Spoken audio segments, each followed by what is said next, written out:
on est parti pour la troisième et dernière période de ce numéro de la Grande Team avec Yves Boris qui nous a rejoint et notre Jojo. Salut Jojo. Salut Tia.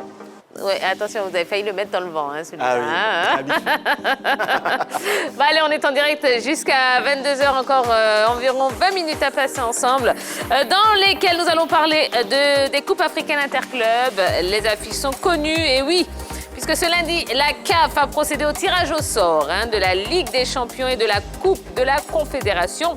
Alors, on va parler de notre seul représentant ivoirien en Ligue des Champions. Il s'agit évidemment du Racing Club d'Abidjan qui hérite du Asco Kara du Togo.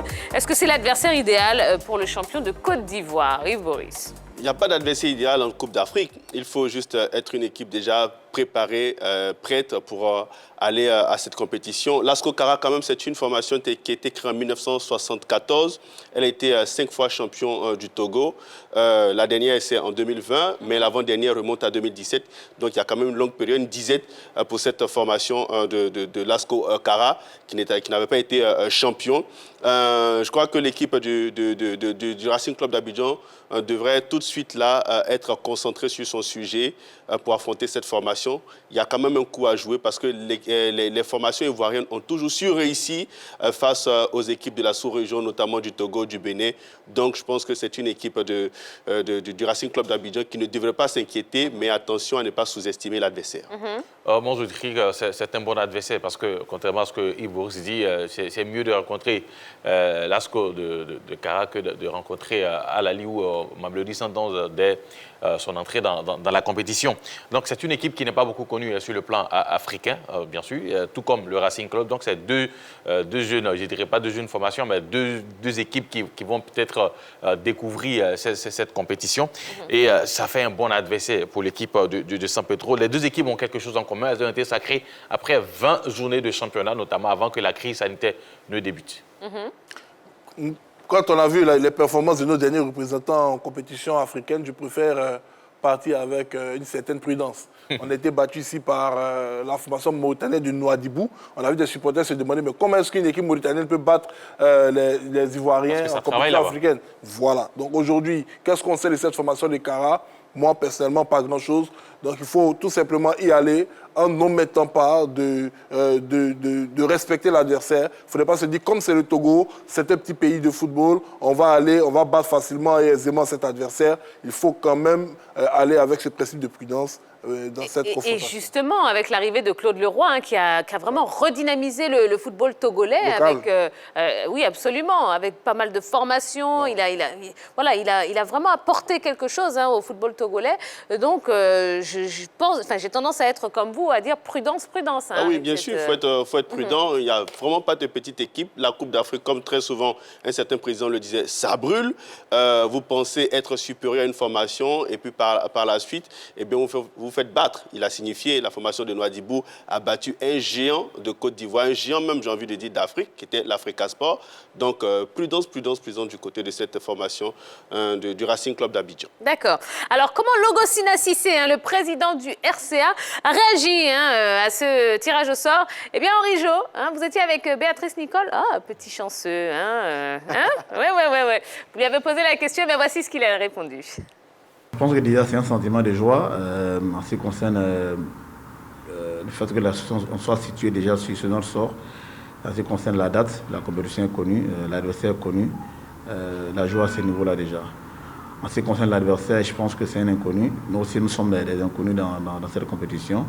On va découvrir cette compétition. Et puis on va nous découvrir, je pense que voilà, c'est un sentiment assez partagé quand même. Aujourd'hui, nos gamins, je ne dirais pas qu'ils sont dans le doute. Aujourd'hui, ils sont juste un peu démoralisés parce qu'on n'a pas eu à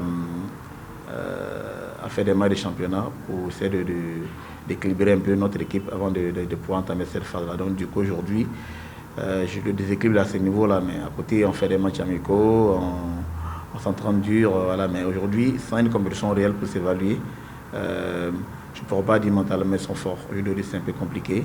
Quand c'est un boss un peu à l'inconnu, un peu dans le vent, mais voilà, je pense qu'à un moment donné, les coachs essaient de remonter le moral des gamins, pour leur faire comprendre qu'une compétition est une compétition, peu importe la préparation qu'on fera, Si mentalement ils ne sont pas forts, on ne va pas y arriver. Donc ils sont en train de... Il y a de remonter un peu cette pente-là. Je pense que ça promet des choses intéressantes. Je le disais un jour à un de vos confrères qu'il ne faudra pas qu'ils s'attendent à un miracle sans compétition réelle. Avant d'aller entamer ces phases-là, ce sera difficile. Voilà, un Logosina Cissé, donc le président du Racing Club d'Abidjan. Quand même pas mal de sérénité, d'humilité aussi. Hein, oui. Et puis il ne se démonte pas. Hein, voilà. De toute façon, ils n'ont rien à perdre. Il est conscient quand même de l'inexpérience de son équipe sur le plan africain. Donc, il le dit, le gros travail, c'est au niveau psychologique. Donc, ils le font avec les gamins, comme il le dit, comme il aime les appeler. Donc, beaucoup de travail psychologique. Il lui dit que ben, voilà, c'est un match comme les autres matchs au niveau du championnat. Donc, ils vont y aller et puis voilà, ils vont se battre aujourd'hui. Ce matin, il le disait à ses joueurs. C'est vrai. Ce n'est pas une équipe connue, mais quand vous arrivez, quand vous allez jouer, il ne faut pas oublier que le football togolais est un football très, très physique, notamment les équipes qui sont un peu vers le centre. C'est dû à l'alimentation aussi, souvent, à la nourriture, parce que moi, j'ai fait le Togo. Ils mangent quoi au Togo? Il y a des plats spécifiques à chaque région, en tout cas au Togo, et franchement, ça rend les garçons lourds. Voilà. Donc, moi, je vais citer les plats ici pour ne pas faire de pub, parce que moi, je n'aime pas les pubs comme ça. Les pubs gratuits, ça ne m'a rien donné. Ou robuste? Bien lourd, robuste, c'est pareil. Hein. Voilà, s'il est lourd, donc il est physique. Donc, c'est un football qui est fait de physique. Or, on l'a remarqué avec le championnat ivoirien, le Racing. Duel. Bien sûr. Le Racing ne réussit pas, n'arrive surtout pas à s'imposer face aux équipes qui emploient un jeu très, très physique, notamment j'ai créé le Bête Noire, l'Africa et l'équipe du FC San Pedro.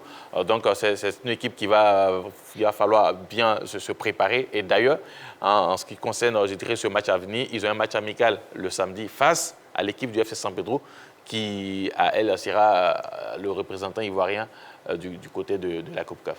D'accord, très bien. Ben, en tout cas, je pense que voilà, le tout, c'est de prendre déjà un maximum de plaisir hein, et d'y aller vraiment avec... De la joie au cœur. Hein voilà. De la joie au cœur. Oui, merci beaucoup. Non, il faut prendre du plaisir. C'est le plus important. Alors justement, hein, en Coupe de la Confédération, le FC San Pedro, qui est exempté hein, du premier tour préliminaire, affrontera au second tour le vainqueur du match ASC Jaraaf de Dakar, Kano Pillars du Nigeria. Alors commentaire rapidement. Ouais, des adversaires d'un calibre assez relevé, oui. Deux formations qui sont habituées aux joutes africaines. Donc le FC San Pedro, je dirais, a un adversaire à sa taille, à sa dimension. C'est une équipe également... Sur le papier. Oui, mais c'est une équipe également du FC San Pedro qui commence à être habituée aux compétitions continentales quand même. Voilà, et donc je ne pense pas qu'elle puisse avoir la peur de se jeter dans ce grand bain. C'est juste un retour naturel aux choses habituelles.